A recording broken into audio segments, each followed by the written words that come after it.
इस प्रकार से ये श्लोक होता है। आगे बढ़ते हैं। बाहुद्यम पितरों, और जो दोनों और वैखानस है वो भी दोनों भुजा उठा करके कहते हैं, सर्वथा चक्रवर्तिनम पुत्रम अवाप्नुहि, सभी प्रकार से चक्रवर्ती पुत्र को प्राप्त करो। राजा स प्रणाम, राजा सिर झुका करके प्रतिगृहीतम, आपका आशीर्वाद मुझे स्वीकार है। वैखानस, राजन, हे राजन, वैखानस कह रहे हैं कि हे राजन, समिदाहरणाय प्रस्थिता वयम, हम समिदाहरण के लिए जा रहे हैं। समिधा का मतलब होता है यज्ञ में प्रयुक्त होने वाली लकड़ियां, यज्ञ में प्रयुक्त होने वाली सामग्री। यज्ञ में प्रयुक्त होने वाली सामग्री के लिए, लकड़ी इत्यादि के लिए हम जा रहे हैं, पुष्प इत्यादि के लिए जा रहे हैं। ऐसा खलु कण्वस्य कुलपते अनुमालिनी तीराश्रमो दृश्यते, यह है कण्व कुलपति का मालिनी नदी के तीर पर आश्रम दिखाई दे रहा है। न चेद अन्य कार्यातिपातः, यदि कोई दूसरे कार्य में आपके विघ्न नहीं हो तो प्रविश्य, प्रवेश करके प्रतिगृह्यताम आतिथेय सत्कार, तो अतिथि सत्कार प्राप्त कीजिए, अर्थात वहां पर जाकर के आप अतिथि का सम्मान प्राप्त कीजिए। अपीचे, और भी। रम्यास्तपोधनानां प्रतिहत विघ्ना क्रिया समवलोक्य ज्ञास्यसि कियद् भुजो में रक्षति मोर्वी किणांकम इति, कि रम्यास्तपोधनानां प्रतिहत विघ्ना क्रिया समवलोक्य ज्ञास्यसि कियद् भुजो में रक्षति मोर्वी किणांकम इति, कि रम्याः, रमणीय, प्रतिहत विघ्ना, रम्या है ने रमणीय, प्रतिहत विघ्ना, प्रतिहत यानी नष्ट हो गई हैं, विघ्ना यानी विपत्तियां, जिसके ऐसे। तपोधनानां क्रिया समवलोक्य, तपस्वियों की क्रियाओं को देख करके। रमणीय, विघ्न रहित तपस्वियों की यज्ञ आदि क्रियाओं को देख करके त्वम ज्ञास्यसि, तुम जानोगे, तुम्हें पता लगेगा। मोर्वी किणांकम में भुजः, हे राजन, मोर्वी किणांकम, धनुष की प्रत्यंचा के आघात चिन्हों से अंकित, में भुजः, मेरी भुजा, कियत रक्षति इति, कि मेरी भुजा तपस्वियों की कितनी रक्षा करती है, यह भी आप जान पाओगे। रमणीय, विघ्न रहित तपस्वियों के यज्ञ आदि अनुष्ठानों को देख करके हे राजन, तुम यह जान पाओगे कि मोरवा के आघात चिन्हों से अंकित में भुजा यानी मेरी भुजाएं, हे राजन आपकी भुजाएं, कियत रक्षति, इन तपस्वियों की कितनी रक्षा करने में समर्थ है, यह आप जान पाओगे। राजा, अपि सन्निहितो अत्र कुलपति, क्या कुलपति यहीं पर है? वैखानस, इदानीमेव दुहितरम शकुंतलाम अतिथि सत्काराय नियुज्य, इदानीमेव यानी अब ही, कुछ समय पहले ही, दुहितरम शकुंतलाम अतिथि सत्काराय नियुज्य, जो दुहितरम पुत्री शकुंतला को अतिथि सत्कार के लिए नियुक्त करके, देवमस्या प्रतिकूलम समयितुम, इसके प्रतिकूल देव के समन के लिए, इसके प्रतिकूल भाग्य के शांति के लिए सोम तीर्थम गतः, जो कुलपति है वो तो सोम तीर्थ गए हैं। राजा, बहुत तामेव दृक्ष्यामि, ठीक है उसे ही देख लेता हूँ। सा खलु विदित भक्ति माम महर्षि कथिष्यति, वह मेरी भक्ति को जान करके निश्चित रूप से महर्षि को कहेगी। वैखानस, साधयामस तावत, वैखानस कह रहे हैं तो हम चलते हैं। इति से शिष्यो निष्क्रांत है, इसका वैखानस जो है वो शिष्यों के सहित निकल जाती है। राजा, जो राजा है, सूत, हे सारथी, 14 अश्वान, घोड़ों को प्रेरित करो, घोड़ों को चलाओ। पुण्य आश्रम दर्शनेन तावद आत्मानं पुनीमहे, पुण्य आश्रम के दर्शन से तो हम अपने आप को पवित्र बनाती हैं। सूत, यदा ज्ञापयति आयुष्मान, हे चिरंजीव जैसी आपकी आज्ञा, इति भूयो रथवेगम रूपयति, इस प्रकार वापस रथ वेग का, रथ चलाने का अभिनय करता है। राजा, समन्तात अवलोक्य, चारों ओर देख करके। सूत, हे सारथी, अकथितो अपि अज्ञायत, बिना कहे हुए ही ज्ञात हो रहा है। अयम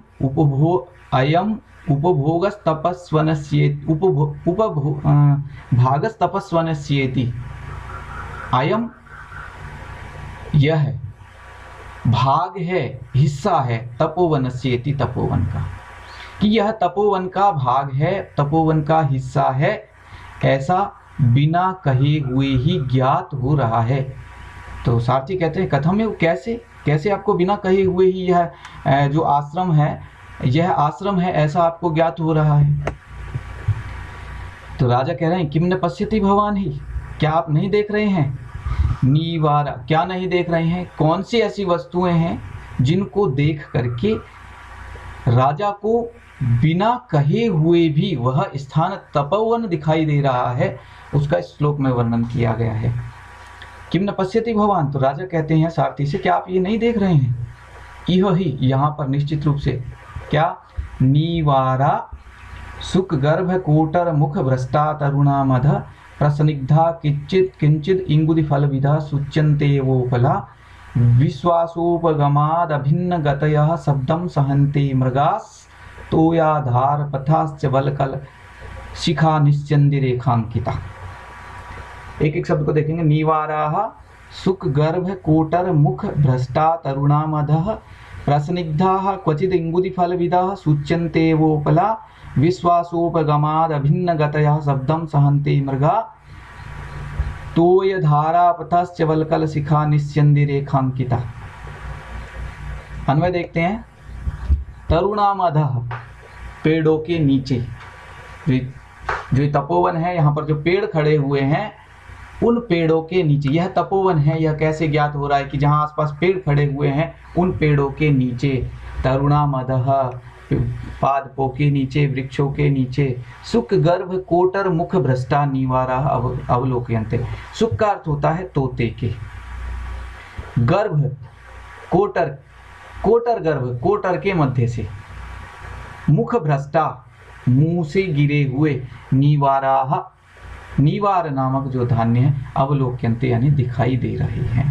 पहला कारण बता रहे हैं कि यह तपोवन बिना कहे हुए कैसे दिखाई दे रहा है। जो तोते कोटर में रहते हैं उनके मुख से जो गिरा हुआ धान है वो पेड़ों की जड़ों में गिरा हुआ, पेड़ों के नीचे गिरा हुआ दिखाई दे रहा है। पेड़ों के नीचे तोते के मुख से, कोटर में रहने वाले तोते के मुख से गिरा हुआ धान दिखाई दे रहा है, जिसे देख करके ऐसा लग रहा है कि यहाँ तपोवन है। क्योंकि जहाँ पर धान्य लाया जा रहा है इसका मतलब ऋषि लोग रहते होंगे, ऋषि लोग है तो तपोवन है। तो उस तोते के मुख से गिरने वाले धान्य को देख करके लग रहा है कि यह क्या है, तपोवन है। दूसरा कारण क्या बताया है, क्वचित यानी कहीं पर, इंगुदी फल विदः, इंगुदी नामक फल को तोड़ने के कारण से, एक तेलीय फल होता है, इसको तोड़ने के कारण से, प्रसनिग्धा उपला सुच्यन्ते एव, ये जो चिकने पत्थर है ये भी इसी बात की सूचना दे रहे हैं कि यह क्या है, तपोवन है। क्योंकि तपोवन है इसलिए यहाँ पर इंगुदी नामक फल को पत्थरों के ऊपर जब तोड़ते हैं तो वो पत्थर कैसे हो जाते हैं, चिकने हो जाते हैं। तो जहाँ पर ऋषि लोग रहते हैं और वो ऋषि लोग इंगुदी फल को तोड़ते हैं, पत्थरों से तोड़ते हैं, उस इंगुदी फल से तेल निकलता है, उस तेल को वो कुछ घाव इत्यादि, व्रण इत्यादि हो जाने पर उसका प्रयोग करते हैं, औषधि के रूप में भी उसका प्रयोग करते हैं। तो इसलिए वो यहाँ पर इंगुदी के फलों को तोड़ते हैं, तोड़ने के कारण से ये पत्थर जो चिकने हैं, ये चिकने पत्थर इसी बात की सूचना दे रहे हैं कि यह क्या है, आश्रम है। दो बातें। तीसरा है विश्वासोपगमात अभिन्न गतया मृगा शब्दम सहन्ते, विश्वासी हो जाने के कारण से, ये जो मृग है ये विश्वासी हो जाने के कारण से अपन लोगों की बात को, अपन जो आपस में बातचीत कर रहे हैं, संवाद कर रहे हैं, इसको ये सुन रहे हैं, अर्थात अपनी आवाज सुन करके ये डर करके नहीं भाग रहे हैं। इसलिए भी ऐसा लगता है कि ये मनुष्यों के संपर्क में रहते हैं, अर्थात मुनियों के संपर्क में रहते हैं, इसलिए इन्हें ऐसा लगता है, इसलिए ये उनकी बात, अपनी बातों को सुन करके अपने शब्दों को सहन कर रहे हैं, अर्थात अपने को ये देख रहे हैं, अपने से दूर नहीं भाग रहे हैं। और अगला कारण बताए कि तोय धार पथा च वलकल शिखा निश्चंदी रेखांकिता, और तोय धार पथा, और जो ये मार्ग है, पथा यानी जो मार्ग है, वो तोय धार, जल की धारा, जल की धारा से वलकल वस्त्रों के, वलकल शिखा निश्चंदी, वलकल वस्त्रों के कोनों से टपकने वाले जल के रेखा से अंकित है। ये मार्ग क्या है, ये मार्ग वल्कल वस्त्रों के कोनों से टपकने वाले जल की रेखा से अंकित है। अर्थात यहाँ पर ऋषि लोग रहते हैं, इसलिए जब वो ये वल्कल वस्त्रों को धो करके ले जाते हैं तो उनकी शिखाओं से जो निकलने वाला जल है वह इस मार्ग पर दिखाई दे रहा है, उस जल की रेखा इस मार्ग पर दिखाई दे रही है, इसलिए भी यह क्या है, तपोवन है। ऐसा बिना किसी के कहे हुए भी प्रतीत हो रहा है। तो यहाँ पर 3-4 कारण बताए हैं कि पेड़ों के नीचे जो सुक हैं, तोते हैं, उनके मुख से गिरने वाले दाने से ऐसा प्रतीत हो रहा है कि यह तपोवन है। दूसरा, इंगुदी नामक फल को तोड़ने के कारण से जो चिकने पत्थर है उनको देखने से ऐसा लग रहा है कि यहाँ पर तपोवन है। और अत्यधिक विश्वासी होने के कारण से जो मृग है ये अपनी आवाज को सुनकर के नहीं डर रहे हैं, इससे लगता है कि यह तपोवन है। और जो ये मार्ग हैं वो शिखाओं के जो वल्कल वस्त्र हैं उनकी शिखाओं से निकलने वाले जल की रेखा से अंकित है, इसलिए ऐसा लग रहा है कि यह तपोवन है। ऐसा राजा है वह सारथी को कह रही है। आगे बढ़ते हैं। यहाँ पर एक इंगुदी नामक एक वृक्ष विशेष होता है जिसके फलों से तेल निकाला जाता है और वो तेल विभिन्न प्रकार के औषधियों में उपयुक्त होता है, औषधीय होता है। तो मुनि लोगों के पास में पहले डॉक्टर इत्यादि तो हुआ नहीं करते थे, तो वो खुद ही इस आयुर्वेद पद्धति से इलाज किया करते थे। और उस तेल को निकालने के लिए वो इंगुदी फल को पत्थर से तोड़ते थे, इसलिए पत्थर भी तेल के कारण से चिकने हो जाया करते थे। इसमें ये विशेष बात है। सूतः सर्वम उत्पन्नम, सब कुछ ठीक है। राजा इसको स्तोकम अंतरम गत्वा, राजा कुछ अंतर जा करके तपोवन निवासिनाम उपरोदहमाभूत, तपोवन में रहने वाले व्यक्तियों को किसी प्रकार का विघ्न नहीं हो। एतावत्येव रथम स्थाप्य यावत अवतरामि, यहीं पर ही हम रथ को रोकते हैं और यहीं पर मैं उतरता हूँ। सूतः धृता प्रग्रह, सारथी कहते हैं कि मैंने वल्गा को, जो घोड़े की लगाम है, वो धारण कर ली है, इसलिए अवतर तो आयुष्मान, हे आयुष्मान आप उतरिए, हे चिरंजीव आप उतरिए, मैंने घोड़े रोक लिए हैं। राजा अवतीरे उतर करके। सूत विनीत वेशेण प्रविष्टव्यानि तपोवनानि नाम, कि तपोवन में हमें विनम्र वेश में ही प्रवेश करना चाहिए। इदम तावत गृह्यताम, इसलिए आप इसको ग्रहण कीजिए, आप ये साधारण वस्त्रों को पहनिए। इति सूतस्य आभरणानि धनुषश्चोपनीयार्पति, इस प्रकार वह आभरण और अपने धनुष है वो उतार करके सारथी को देते हैं। सूत सारथी यावद आश्रम वासिनः प्रत्यक्षम अहम उपावर्ते, जब तक आश्रम वासियों से मिल करके मैं वापस लौटता हूँ, तावद आर्द्र पृष्ठा क्रियताम वाजिना, तब तक घोड़ों को आराम कराइए। आर्द्र पृष्ठ अर्थात इनकी जो पीठ है उसको गीला कीजिए, क्योंकि ये बहुत दूर से चल करके आए हैं तो पसीने में हो रहे हैं, इसलिए आप इनको ठंडा कीजिए, अर्थात इनको आराम कराइए, आप भी इनको रोकिए। परिक्रम्य अवलोक्य, घूम करके और देख करके।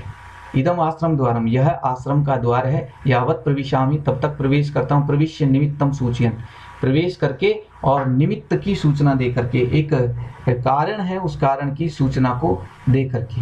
क्या कहते हैं कि शांतम इदम आश्रम पदम स्फुरति च बाहु कुतः फलम इह अस्य अथवा भवितव्यानाम द्वाराणि भवन्ति सर्वत्र। राजा जैसे ही आश्रम में प्रवेश करते हैं तो इस श्लोक में दिया गया है कि राजा के साथ में क्या होता है, राजा कैसा अनुभव करते हैं कि इदम आश्रम पदम शांतम, यह आश्रम शांत है।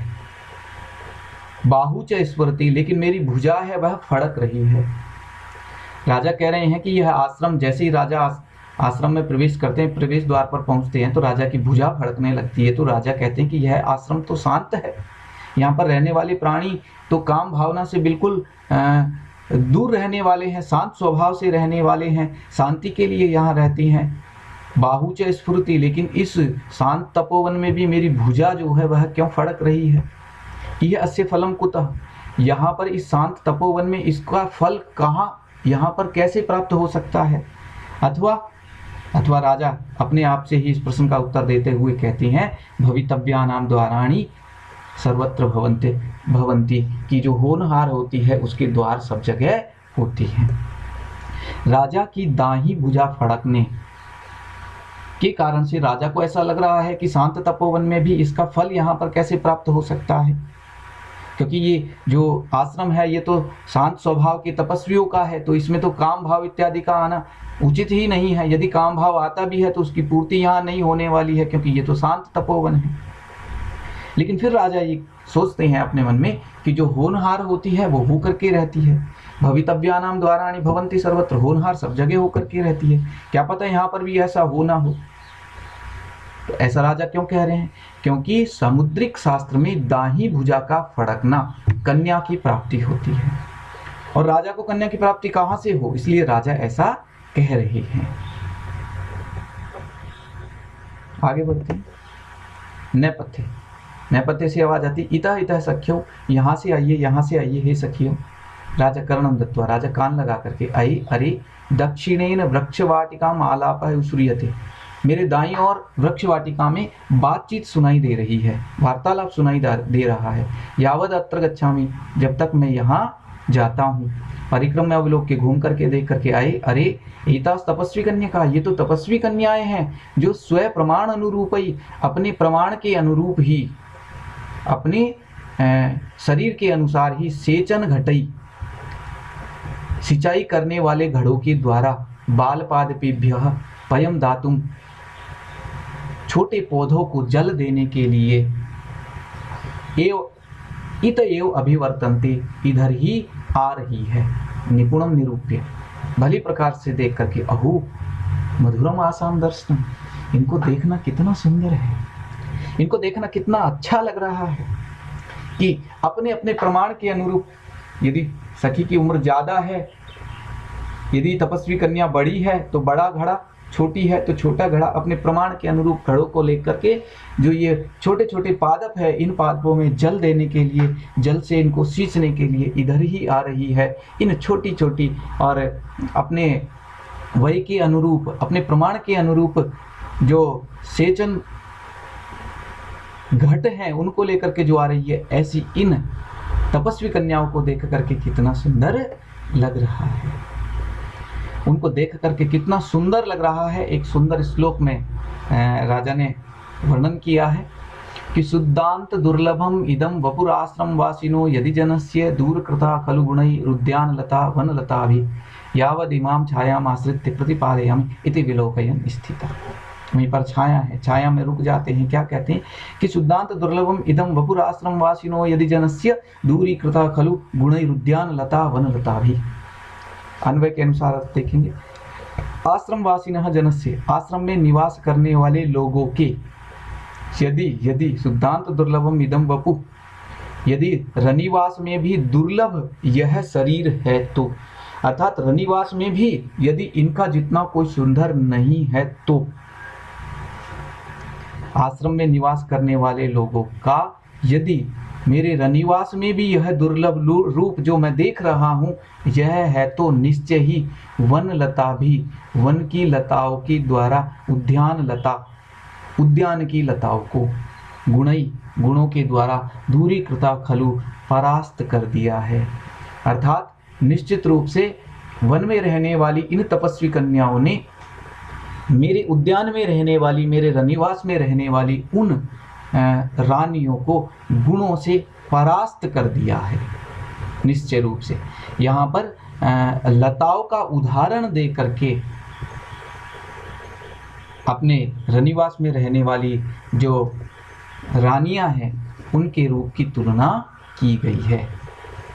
आश्रम में निवास करने वाली यदि ये जो तपस्वी कन्याएं हैं, इनका रनिवास में भी प्राप्त होने वाला यह दुर्लभ रूप मैं देख रहा हूं, तो निश्चित रूप से वन लताओं ने उद्यान की लताओं को अपने गुणों से परास्त कर दिया है। ऐसा इसमें कहा गया है। आश्रम में आगे बढ़कर के शकुंतला सहित मुनि कन्याओं के विशेष आकर्षक सौंदर्य को देख करके राजा आश्चर्य प्रकट करते हुए मन में यह कहती हैं कि यदि राजप्रसाद में भी न मिलने योग्य यह दिखाई देने वाला शारीरिक सौंदर्य आश्रमवासी वनवासी इन बालिकाओं में देखा जाता है, तो निश्चित ही वन लताओं के द्वारा अपने सुगंधित कोमलत्व आदि गुणों से वाटिकाओं की लताओं को तिरस्कृत कर दिया गया है। तात्पर्य यह है कि राजप्रसाद में जहाँ पर कि सब प्रकार के सुंदर सुंदर स्वास्थ्य एवं सौंदर्यवर्धक भोजनाच्छादन अतिरिक्त श्रृंगार प्रसाधन उपलब्ध रहती हैं, वहाँ पर रहने वाली स्त्रियाँ वनवासी स्त्री जाति की अपेक्षा अधिक सौंदर्यशाली होनी चाहिए, क्योंकि वन में श्रृंगार प्रसाधन और अन्य सुख सामग्री नहीं मिलती है। इस प्रकार राजा के उद्यान में परिवर्धित लताओं में वन लताओं की अपेक्षा अधिक सुगंधित कोमलत्व गुण होने चाहिए, परंतु यहाँ तो सब विपरीत ही है। यह आश्चर्य की बात ही है। इसलिए राजा सोचते हैं कि यदि इन वनवासी कन्याओं में राजप्रसाद की स्त्रियों में से बढ़कर के सौंदर्य है, तो निश्चय ही यह कहना पड़ेगा, मानना पड़ेगा कि वन की लताओं ने अपने गुणों के कारण उद्यान की लताओं को परास्त कर दिया है। बहुत सुंदर और सटीक वर्णन यहाँ पर किया गया है। शकुंतला ततः प्रविशति यथोक्त व्यापारा सह सखिभ्याम शकुंतला, उसके बाद में प्रवेश होता है जैसा बताया गया है उसके अनुरूप, अर्थात अपने प्रमाण के अनुरूप घड़ों को लेकर के पादपों में सिंचाई करती हुई सखियों के साथ में शकुंतला का प्रवेश होता है। इतर इतर सखियों, इधर से आइए सखियों, इधर से आइए। हला शकुंतले, हे सखी शकुंतला, ततो अपि तात काश्यपस्य आश्रम वृक्ष का प्रियतरा इति तर्कयामि। अनुसूया कहती है कि त्वतो अपि, हे शकुंतला, तुमसे भी तात काश्यपस्य, जो पिता काश्यप हैं उनके लिए आश्रम वृक्ष का प्रियतरा, जो आश्रम के वृक्ष हैं वो ज़्यादा प्रिय हैं। इति तर्कयामि, मैं ऐसा सोचती हूँ। अनुसूया कहती कि हे शकुंतला, तुमसे तो जो पिता काश्यप हैं उनको आश्रम के पेड़ ज़्यादा अच्छे लगते हैं, ऐसा मैं सोचती हूँ। कारण बताती है क्यों, ये क्योंकि नव मल्लिका कुसुम पेलवापि, नव मल्लिका के समान कोमल होने पर भी त्वम एतेषाम आलवाल पूर्णे नियुक्ता, तुमको इन पादपों में जल देने के लिए उन्होंने नियुक्त किया है। इसलिए मुझे ऐसा लगता है कि आपसे ज़्यादा प्रिय तो हमारे पिता जो कणु हैं उनको आश्रम के वृक्ष ही हैं। शकुंतला न केवल तात नियोग एवं, ये केवल जो पिता है पूर्ण पिता का नियोग ही नहीं है, पिता की आज्ञा ही नहीं है, अथवा पिता के प्रति मेरा स्नेह ही नहीं है। अस्ति में सहोदर स्नेह अप्येतिषु, इन वृक्षों के प्रति मेरा सगे भाई का जैसा प्रेम भी है। इति वृक्ष सेचनम रूपयति, इस प्रकार से वह वृक्ष सेचन का अभिनय करती है। राजा आत्मगतम, राजा अपने आप में कहती हैं कि कथम नियम सा कण्वद्विता, कि ये कण्व की पुत्री कैसे हो सकती है। राजा ने जब उनका संवाद सुना तो राजा अपने मन में सोचते हैं कि ये कण्व की पुत्री कैसे हो सकती है। असाधुदर्शी खलु तत्र भवान काश्यप, कि हे काश्यप, असाधुदर्शी खलु तत्र भवान, निश्चित रूप से आप तो असाधुदर्शी मुझे दिखाई दे रहे हैं, अच्छे भविष्य दृष्टा दिखाई नहीं दे रहे हैं। इति आश्रम धर्मे नियुक्ति, क्योंकि इसको जो आपने आश्रम के धर्म में लगाया है, इसलिए मुझे ऐसा लग रहा है कि निश्चित रूप से जो ये ऋषि हैं यह असाधुदर्शी हैं, अच्छा देखने वाले नहीं हैं अथवा भविष्य दृष्टा नहीं है, ऐसा मुझे प्रतीत हो रहा है। नहीं तो शकुंतला जैसे कोमल शरीर वाली इस कन्या को वृक्ष सेचन में वह नहीं लगाते। प्यारे विद्यार्थियों, ये अभिज्ञान शाकुंतलम का हमने हिस्सा पढ़ा है। इसमें 15वां श्लोक है। 15वें श्लोक में वन में रहने वाली जो तपस्वी कन्याएं हैं उनके सौंदर्य का वर्णन किया गया है और उनके द्वारा जो कार्य किया जा रहा है उसका वर्णन किया गया है। आगे आने वाली वीडियो में फिर हम इससे आगे बढ़ेंगे। तब तक के लिए सुरक्षित रहिएगा। यदि आपको कुछ समझ नहीं आता है तो आप कमेंट बॉक्स में लिख कर के कमेंट कर सकते हैं। पुनः एक बार सभी को धन्यवाद।